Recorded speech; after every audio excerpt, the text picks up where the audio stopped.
The lights of Earth's final bastion flickered as humanity prepared for what many feared would be its last stand. Across the galaxy, colonies had fallen. Civilizations with centuries of experience in interstellar warfare were reduced to whispers and dust by the relentless biomechanical hive known as the Dread. It moved through the galaxy like a tidal wave, absorbing, destroying, and leaving nothing behind but silence. The interstellar coalition, formed from species who had once regarded humans with condescension, now crumbled under the overwhelming force of this enemy. Refugees from shattered worlds fled to Earth, the last major power with any real infrastructure left. Resources were dwindling. Time was slipping through their fingers. No species had found a way to resist the Dread, let alone defeat it. Yet, Earth's War Council had agreed on one final plan. They wouldn't win, but they would buy time. Humanity understood that survival meant something more than victory. It meant enduring at any cost. Captain Adrian Blake sat quietly in the dim barracks, fingers tracing the dog tag that hung from his neck. It was an old habit. One last mission, then it would all be over. No more battle, no more choices, just peace. Around him, soldiers packed gear, their expressions grim but resolute. They all knew what the mission meant: suicide. The deep space relay station, the key to the Dread's rapid advance, had to be destroyed. It was the only way to slow their progress and give Earth a fighting chance to prepare defenses. But the station was deep in hostile space. Getting there would be easy. Getting out wouldn't. Adrian looked at his squad. They were young, too young, the kind of soldiers who had never known a world without war. It gnawed at him to send them to their deaths, but they had all volunteered. Some carried photos of loved ones tucked into their pockets. Others polished their gear in silence, finding comfort in old rituals. Adrian understood. There was a kind of peace in knowing that you wouldn't make it back. No more uncertainty. No more waiting for orders that wouldn't come. He stood up,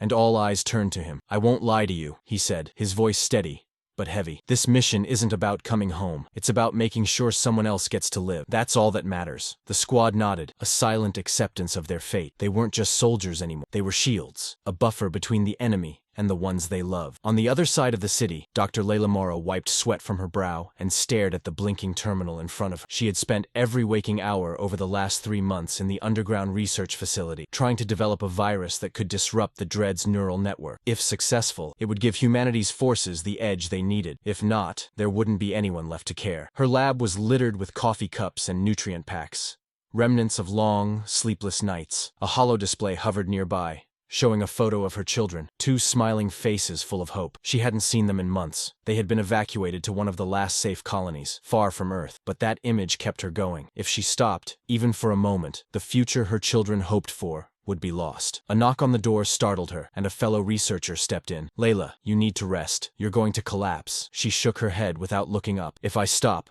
everything collapses. I'll rest when we're safe." The other researcher sighed, defeated. They all knew there was no convincing her. Dr. Morrow wasn't just working to solve a puzzle. She was waging war with science, her mind the battlefield. And just like the soldiers out in the field, she understood that victory had a price. In one of the overrun refugee zones, Jenna Riley held her children close, their small bodies trembling against hers. The evacuation shuttles were filling up fast, and not everyone would get out. The line was long. Families, old men and women, children with wide, frightened eyes. The lucky few would escape. The rest would stay behind to fight, knowing they were outnumbered and outmatched. Jenna's heart pounded as she looked at her son and daughter. They were so young, too young to understand the enormity of what was happening. All they knew was that something was coming, something terrible, and their mother was about to send them away. "I want to stay with you," her son whispered, his voice cracking. Jenna forced a smile, even as her heart broke. "You're going to go on that shuttle, and you're going to be brave, just like we practiced." Tears welled in her daughter's eyes. "But who's going to protect you?" Jenna swallowed hard. "That's my job, sweetheart, and I need you to be safe so I can do it." It was the hardest thing she had ever done, letting them go. But Jenna understood that survival meant sacrifice. She would stay behind with the militia to defend the evacuation zone,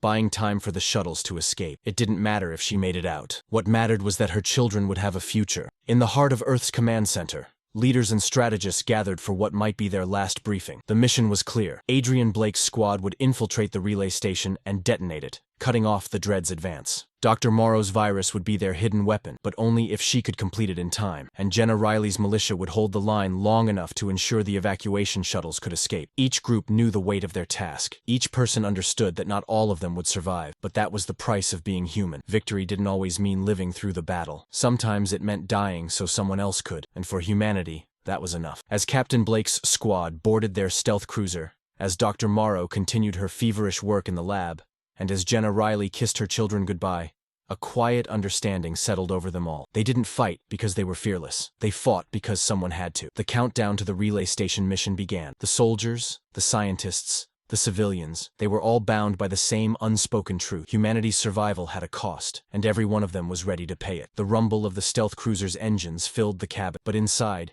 Adrian's team sat in silence. The mission brief was clear. No backup. No return, just a one-way trip into enemy-controlled space. They each carried their orders like a weight on their backs. The relay station was deep within the Dread's advance, and detonating it would buy humanity precious weeks. If they failed, Earth's defenses would be overwhelmed before the first countermeasure could be deployed. There was no room for hesitation. Adrian scanned the faces of his squad. Some checked their weapons repeatedly. Others leaned back with eyes closed, lips moving in silent prayers or whispered goodbyes. A few wore grim smiles, as if embracing the finality of the mission. Adrian recognized those smiles. They were the faces of people who had nothing left to lose, the kind who fought hardest when everything was on the line. He sat beside Sergeant Reyes, who was methodically counting ammunition clips for the third time. Adrian nudged him with a tired grin. "You know you're not going to need half of that." Reyes chuckled darkly. "Force of habit, sir. Might as well go down prepared." Adrian nodded and leaned back against the cold wall of the cabin. They all knew the truth. Preparation wouldn't matter. This mission wasn't about precision or strategy. It was about giving Earth one more chance. That thought settled in Adrian's chest like lead. The squad's comms crackled. 10 minutes to drop zone, the pilot announced. Adrian stood, and the team's eyes followed him. "Listen up," he began, keeping his voice steady. "There's no cavalry coming. No one's waiting on the other side to pull us out. What we do here is for them." He nodded toward the distant glow of Earth visible through a small viewport. "Not for us, but that's the deal we signed up for." Reyes smirked. "A toast to terrible deals." The squad chuckled, the tension breaking for a brief moment. Adrian allowed himself a smile, just enough to hide the ache in his chest. He hoped the humor was enough to steel them for what was to come. Meanwhile,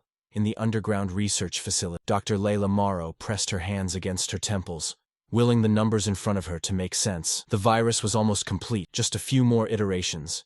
But time was slipping through her fingers. Every failed simulation, every dead end gnawed at her sanity. The strain of sleepless nights weighed on her bones like lead, but she couldn't stop now. She wouldn't. Her colleagues pleaded with her to rest, but she waved them off. "We don't have time. The mission is already underway," she muttered, fingers flying across the interface. Every second mattered. If she didn't crack the final code, the virus wouldn't be ready in time to launch. And if the virus failed, every sacrifice, the soldiers on their suicide mission, the civilians holding the evacuation zone, would mean nothing. A flickering hollow of her children glowed beside her workstation, their smiles frozen in time. Layla stared at it, her heart breaking with every glance. She hadn't seen them in months. She had tried recording a message for them once, a promise that they'd see her again. But the words felt like a lie, so she had deleted it. Her mind drifted back to the numbers, but exhaustion blurred her vision. The code blurred into shapes that didn't make sense anymore. Her body ached, screaming for sleep, but she couldn't stop. Not now. The soldiers were already in the air. She whispered under her breath, "Just a little longer. I can finish this." In the refugee sector,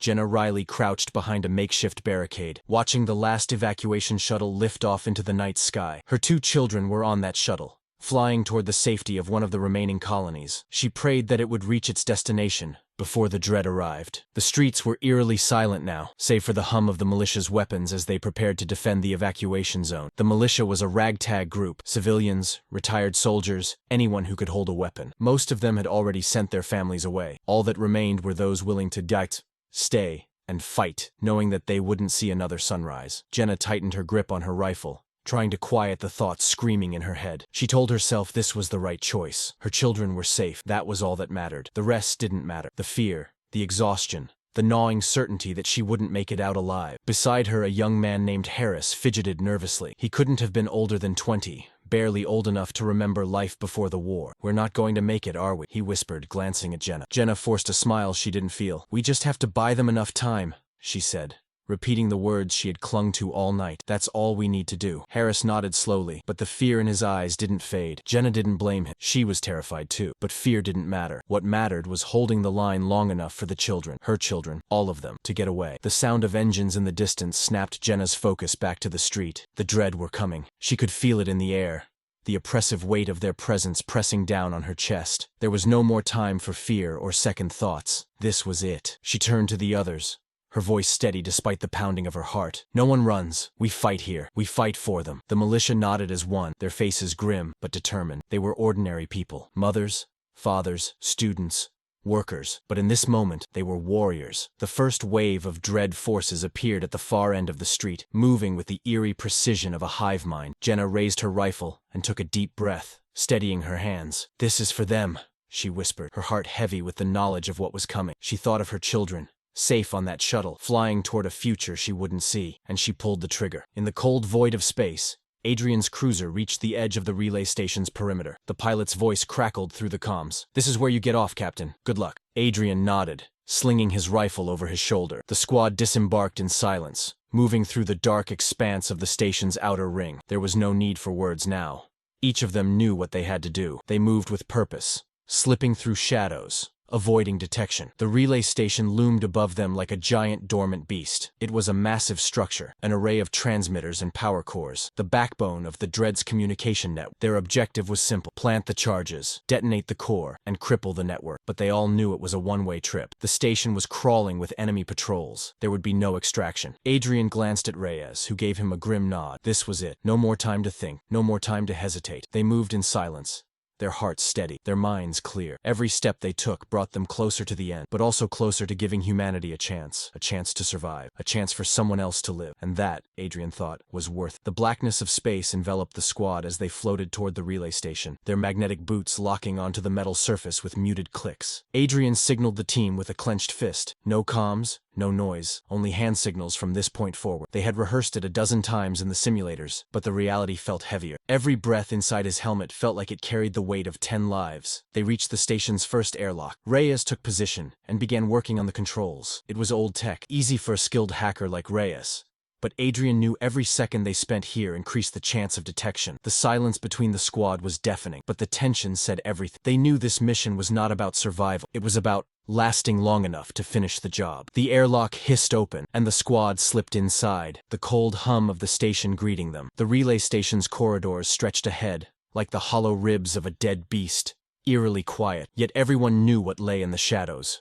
Dread drones, always lurking, waiting to eliminate anything that didn't belong. Adrian motioned the team forward, and they moved quickly through the dimly lit hallways. It didn't take long before they found the first patrol. 2 drones hovered silently, their elongated frames pulsing with faint blue light, sensors sweeping the corridor. Adrian held up a hand. "Wait." Reyes slipped to the front, pulling out a small device. With a flick of his wrist, he threw it down the hall. The device emitted a short EMP pulse, and the drones flickered and crashed to the ground with a clatter. They moved fast, dragging the deactivated drones into an alcove. Time was slipping away, and the core was still deep within the station. They pressed on, each step heavier than the last, knowing the enemy forces were just one misstep away from detecting them. Meanwhile, on Earth, Dr. Morrow stared at the numbers on her console, heart hammering. The virus was so close to being ready. Just one more breakthrough, and they could inject it into the Dread's neural network, crippling their ability to coordinate. But the clock was running out. She knew Adrian's squad had already entered the relay station. Her body screamed for rest. Her fingers shook with exhaustion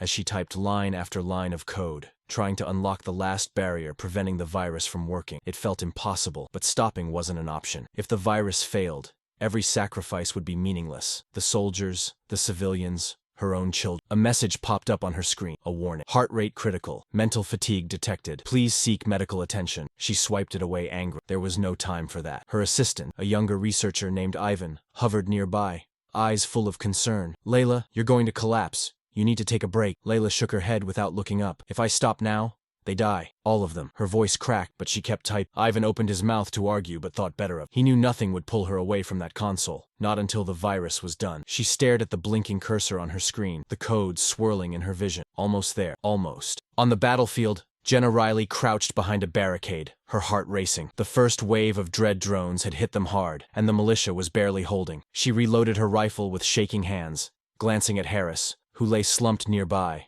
breathing but badly wounded. The drones came in relentless waves, overwhelming with sheer numbers. They didn't tire, they didn't feel fear, but Jenna and the militia fought anyway, their backs to the evacuation center. If they broke, the civilians inside wouldn't make it, and Jenna refused to let that happen. She peeked over the barricade and fired, her shots finding their marks. But for every drone that fell, 2 more took its place. Blood trickled down her arm from a gash she didn't remember getting.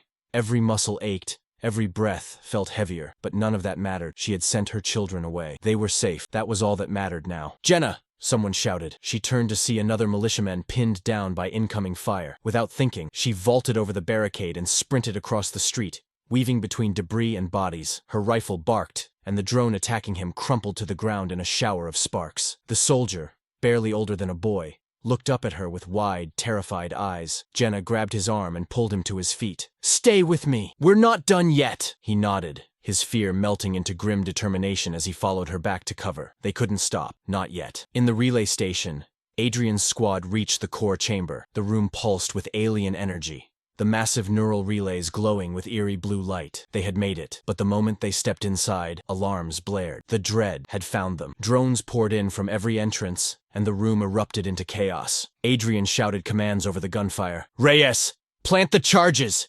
Everyone else, hold them off!" The squad formed a defensive perimeter, weapons blazing as they fought to keep the drones at bay. Adrian fired until his rifle overheated, switching to his sidearm without missing a beat. They were running out of time. Reyes sprinted to the core, dodging incoming fire as he planted the explosive charges along the relay's structure. "Almost there!" he shouted, sweat pouring down his face. One of the drones broke through the perimeter, rushing straight for Reyes. Adrian moved without thinking, throwing himself between the drone and his teammate. The impact sent him crashing to the ground, pain exploding through his ribs. But he didn't let go of his gun. He fired point blank, and the drone fell in a shower of sparks. Reyes finished planting the charges and turned to Adrian, panic in his eyes. "We gotta move, Captain!" Adrian struggled to his feet, breathing through the pain. No extraction, no backup. They had done what they came to do. Now all that mattered was finishing it. "Fall back!" Adrian shouted. "Everyone, fall back to—" Before he could finish, another wave of drones swarmed into the room. The squad fought desperately, but they were overwhelmed. One by one they fell,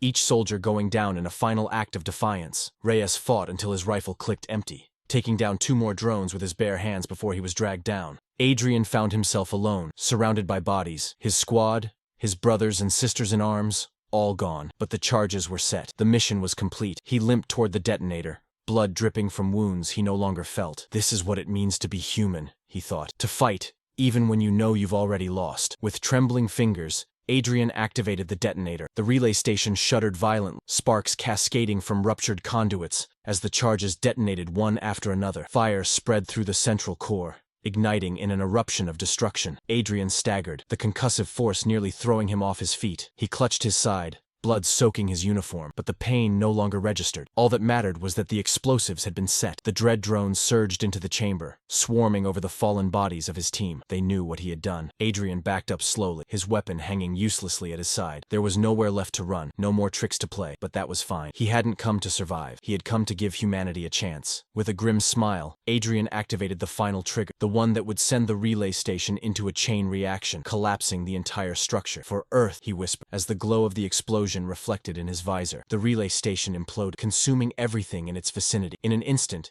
Adrian and the drones were vaporized, but so was the station's network. Communication across the Dread fleet was severed. On Earth, a cheer erupted in the command center as the sensors confirmed the relay station's destruction. They had bought precious time, but the cost was already known. The names of Adrian and his squad would join the endless list of those who sacrificed everything. Far below the city, Dr. Morrow stared at her terminal, knowing that the window she had been waiting for had opened. The Dread fleet's systems were momentarily disrupted, vulnerable. It was now or never. With shaking hands, she finalized the virus, her fingers moving sluggishly from exhaustion. "I've got it," she whispered to herself, her voice breaking. "It's done." Ivan rushed to her side. "We can launch it from the satellites." "No," Layla interrupted. "It has to be direct. If we inject it remotely, their AI systems will block it before it spreads. We need to plant it inside their core ship." Ivan's face paled. "That's suicide." Layla didn't answer. She knew it was. There was no way to reach the Dread's flagship in return, but that wasn't the point. It wasn't about survival. It was about making sure no one else had to die. She stood slowly, her knees wobbling under the weight of exhaustion,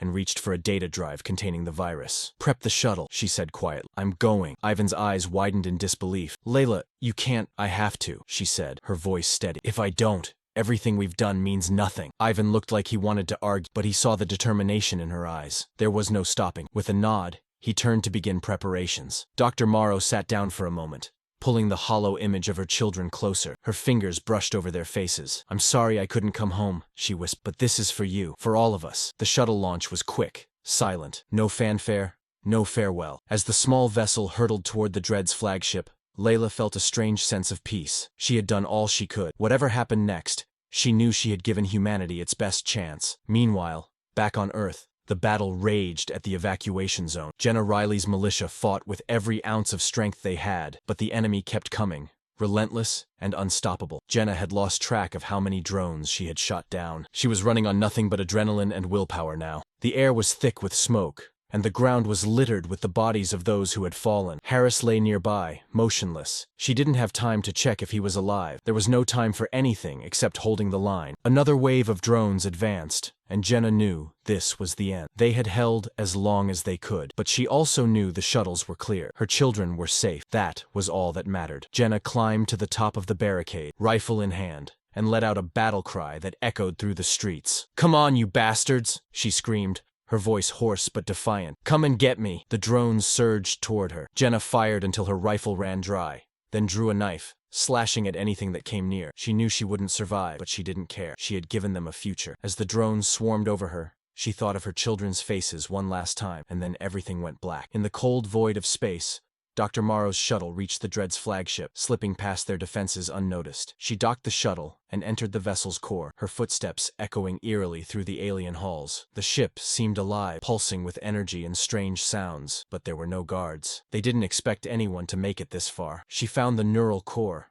a massive structure of glowing tendrils and data streams. This was it, the heart of their network. If the virus worked, the Dread's entire fleet would collapse. Layla took a deep breath and inserted the data drive into the console. The virus began uploading, its code spreading through the core like wildfire. The tendrils twitched, as if aware of the intrusion, but it was too late. She watched the progress bar inch toward completion, her heart pounding in her chest. Almost there, just a little longer. The walls around her began to tremble as the ship's systems fought against the virus. She knew she had only seconds before the core overloaded, but that was fine. She had done what she came to do. As the virus completed its upload, Layla closed her eyes and smiled. For the first time in months, she felt peace. The Dread's flagship shuddered violently, and the neural core erupted in a cascade of sparks and energy. Dr. Layla Morrow was consumed in the explosion, but the virus had taken root. Across the galaxy, the Dread's ships faltered, their movements becoming erratic and disorganized. The fleet that had seemed unstoppable was now crumbling from within. Back on Earth, the drones attacking the evacuation zone suddenly collapsed,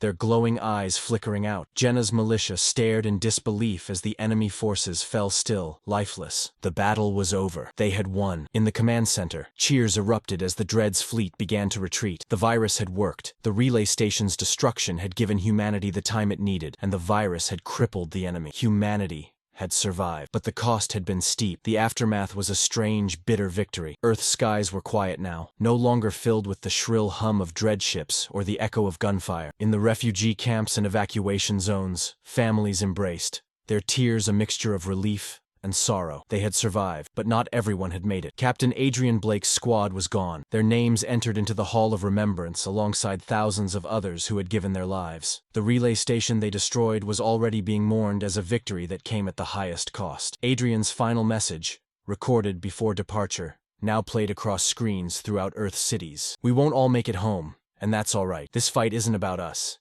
It's about the people who get to live because of what we did. If you're hearing this, it means we gave you that chance. Make it count." In the underground research facility, silence reigned. Layla Morrow's team watched as the final readout confirmed the virus had spread across the Dread fleet, paralyzing their systems. The impossible had been achieved, at the cost of Layla's life. Ivan stood at her empty console, his hand resting on the terminal she had worked at for so long. He had promised her that he would look after her children, and now it was a promise he intended to keep. Layla's name was added to a growing list of fallen heroes, scientists who had exhausted themselves, driven by the belief that some things are worth sacrificing everything for. She hadn't just cracked the code that saved humanity, she had chosen to pay the ultimate price to ensure the victory lasted. Yvonne recorded a message for her children, who were still en route to one of the last remaining safe colonies. It wasn't much. Just a simple, heartfelt truth. "Your mom saved us all. The world will remember her, and so will I." In the evacuation zone, the battlefield was littered with the remains of drones and spent ammunition. The surviving militia members sat in stunned silence, staring at the lifeless forms of their enemy. The drones that had once been unstoppable now lay motionless, as if the life had been drained from them all at once. Harris limped toward the barricade where Jenna Riley had made her last stand. The street was quiet now, save for the crackling of distant fires and the groan of collapsing metal. He found her lying where she had fallen, her rifle still in her hand, her face calm,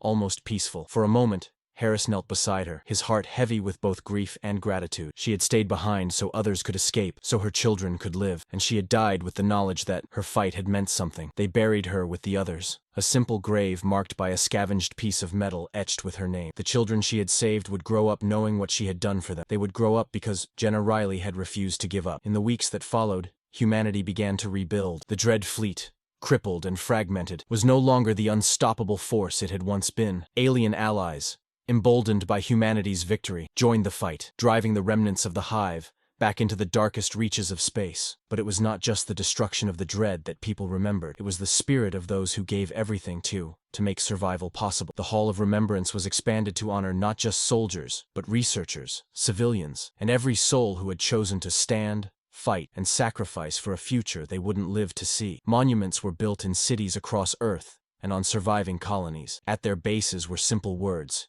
engraved in stone: for those who gave everything so others could live. Captain Adrian Blake's message became a mantra, passed down through generations. It wasn't about surviving the battle, it was about ensuring someone else could live beyond it. Children grew up knowing the names of the heroes who had saved them. Schools told the stories of Layla Morrow's final mission, Adrian Blake's impossible stand, and Jenna Riley's fearless defense. As the world slowly healed, people reflected on what had been gained and what had been lost. Victory had come at a cost. Families were reunited, but there were also empty chairs at dinner tables. Children grew up with stories of parents they would never see again. Yet in the midst of the grief, there was hope, because hope was what humanity had always fought for. They had fought not just to survive, but to create a future worth living in, a future built on the sacrifices of those who had come before. And now, that future belonged to them. On the first anniversary of the victory, a ceremony was held at the largest of the new monuments, where survivors, refugees, and children gathered. A recording of Adrian Blake's final message played one last time, his voice carrying over the crowd. In the end,